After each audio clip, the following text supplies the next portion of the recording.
Are we not jumping to conclusions to come to that conclusion? No, which is the conclusion? That he swore an affidavit to the effect that he had his West African school certificate. What if and by today, other credentials which were with the military? When he goes on to address the nation on this particular matter, yes, and he tells us yes, that, well, he's just received some documents from the military. Yes. What would you say on no, that? The same military that came up to deny that they ever had any of his credentials, apart from the recommendation from his principal, will come forward again to say, okay, we now have some of his credentials. And in any case, I just cited the provisions of Section 31, subsection 2, that any candidate who is interested in the presidency of this nation must fill the form CF001, including, attaching. We know the meaning of attach. Well, it wasn't a fantastic job the military did.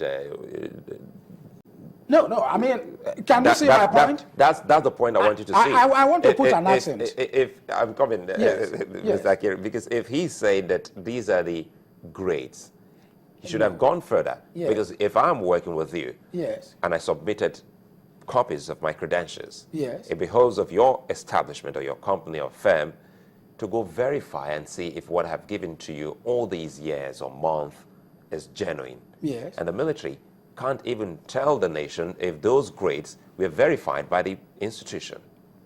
What grades were they talking about? He gave the grades, not me. From where? From which document?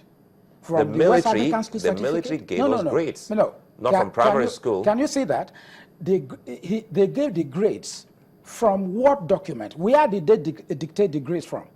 From what document? Is it from the recommendation of the principal or from the West African school certificate? We should listen to it again. No. But we can answer these questions here. No, I think Did the military ever say that they are in possession of the West African school certificate? But the thing is this. Or where did they get those grades from? Like, that's the problem. Let me even bring in this view, because, yes, citing the military because they just addressed that conference. Yes. But the other matter is this. What if he addresses his conference today or any other day and shows those documents? Because there are those who also argue, is it the responsibility of the military to go submit his documents? If he says in his affidavit that, look, the relevant documents are with the military, yes, and then everyone says, look, what's with the military? I did want submit. If he then somehow gets those documents and tenders it, doesn't it validate every other thing? No, because I just read out, I cited the provisions of Section 31, subsection 2 of the Electoral Act 2010 as amended. I did say, that section says, when you submit your form, the completed form CF001 to INEC, you see, you must attach, and I want to put an accent on the word attach. You must attach your credentials. It is like somebody going for an interview, and they say, just bring all the qualifications you said you have, which enabled us to invite you for this interview. Bring all of them. Bring the original for citing only. And then the law requires him to attach these documents to his completed form, and the documents within 7 days of the submission of those forms under subsection 3 of that same act.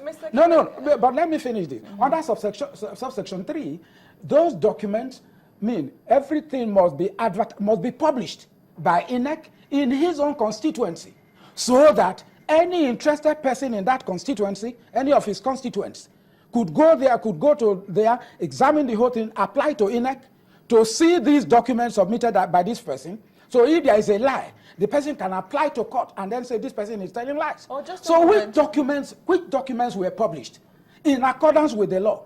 And that's where I'm so angry. Was anybody's documents published? That's the law. Published? That's the law in his own constituency. That's what the law says. All the candidates, none of the documents. No, but you should ask INEC. That's what INEC should have done. you know, if no documents were attached, as in this particular case, as in Buhari's case, then he had not submitted anything. Oh, just a moment, Mr. Yes. Akiri. Now, you say, let's go back to what your initial submission, when you said that the framers of the Constitution sought to cure a mischief when they put in that you must have the minimum because because they believe that, you know, the illiteracy or an illiterate leader is not what the country needs.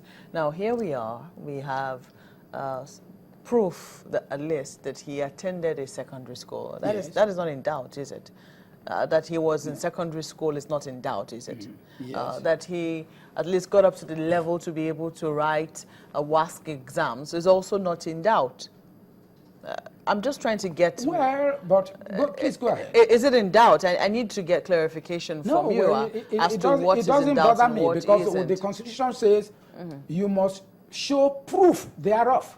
Just a moment. Proof of whether you went up to school certificate level, or you passed the examination, or you reached up to from 5 or 6. The question here is this. I mean, show proof thereof. Here we are. I mean, it's just definitely not in doubt that he's not illiterate.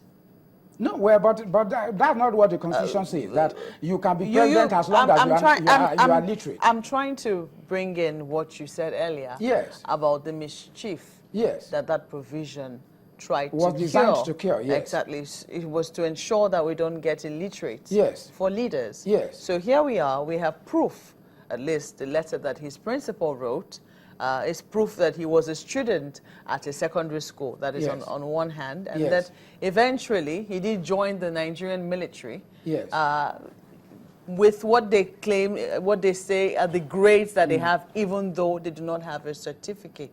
Now, what can you tell us about that time, you know, in the 1960s, what was obtainable in terms of providing certificates? Did we have photocopier machines? What did we have? In the 60s, everybody that was in school had to fight so hard. It's not today when people are unserious. Fight so hard and get Cambridge. I mean, it was at first Cambridge before it became West African School Certificate. It was Cambridge. Everybody wanted to get Cambridge. That was the fight. And most people got, and they were said to be educated. Those people did not get, fell by the wayside. So you have to have your Cambridge, or later you have to have your West African School Certificate. That Cambridge was the equivalent of a secondary school? No, Cambridge is the equivalent of, although it was slightly higher than what we call West African School Certificate today, but Cambridge is, you can equate Cambridge with West African School Certificate. You see? So then after Cambridge, then it became West African School Certificate. And everybody strove to get his own certificate. I mean, if you didn't get, then you fell by the wayside.